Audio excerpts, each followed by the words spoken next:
Assalamualaikum warahmatullahi wabarakatuh. Di sini kita akan membahas tema jerat pidana bagi pelaku penimbunan barang penting saat masa pandemi COVID-19. Sebelum kita melanjutkan tema tersebut, sebaiknya kita harus tahu apa itu COVID-19. COVID-19 adalah penyakit menular yang disebabkan oleh jenis coronavirus yang baru ditemukan.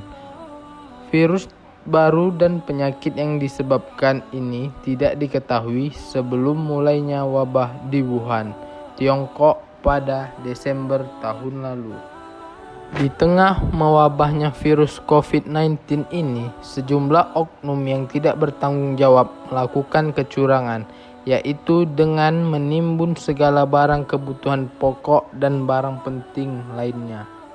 Dalam dunia perdagangan, terdapat istilah menimbun, yaitu suatu kegiatan di mana seseorang membeli barang dengan jumlah yang cukup banyak, kemudian disimpan, lalu menjualnya ketika jumlah barang tersebut sedikit ataupun harga barang tersebut meningkat.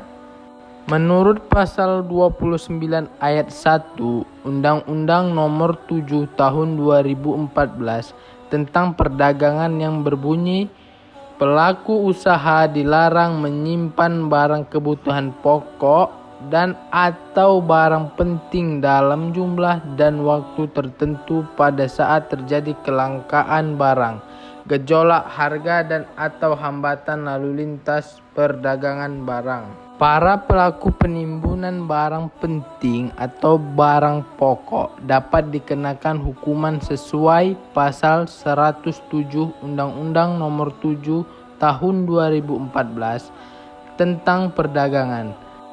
Pelaku usaha yang menyimpan barang kebutuhan pokok dan atau barang penting dalam jumlah dan waktu tertentu sebagaimana dimaksud dalam pasal 29 ayat 1 dipidana dengan pidana penjara paling lama 5 tahun dan pidana denda paling banyak 50 miliar rupiah.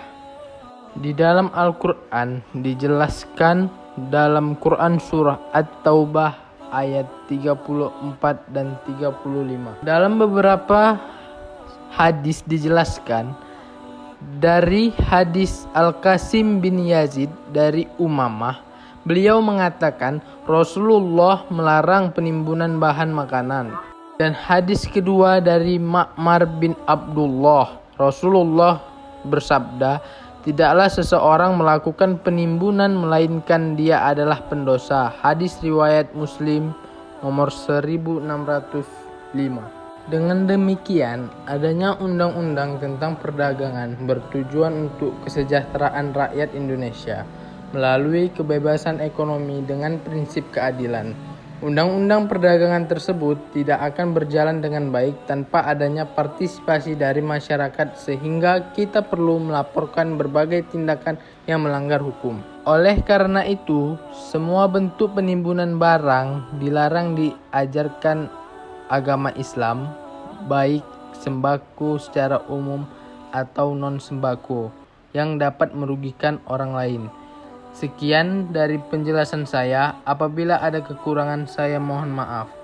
Saya Daniel Ikram dari jurusan Hukum Pidana Islam Fakultas Syariah dan Hukum UIN Sumatera Utara dari kelompok 20 KKNDR UINSU, dan saya akhiri dengan wabillahi taufik wal hidayah. Wassalamualaikum warahmatullahi wabarakatuh.